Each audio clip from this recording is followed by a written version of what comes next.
And the next bit we're going to do here is make a base. Now, Okay. normal world of cheesecakes involves biscuits. Of course. And we're obviously not making a biscuit base because that would be a cooked thing, and it We would are also not. contain lots of things we're not going to do, like butter and wheat and oats and things.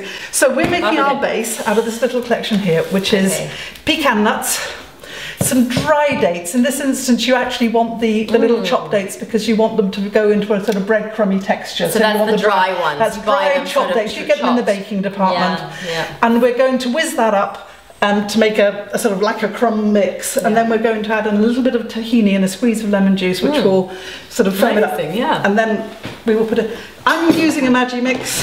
You need a reasonably robust piece of kit, and I think with a lid on. I mean, using the stick blender, you might get off with it, but you could also spray it around your kitchen. What about your sort of like Vitamix, your really high-end blenders? You could end, presumably you could that also may whiz go this up too with far. those. That's the trouble, because it's too fine. Yeah, and you may end up with something which is denser than you want. So it's kind of a trial and error. If you don't have a processor, you could use your blender, but just watch food it. processor is probably the best piece of kit. Yeah. We're going to just put these in together. Great.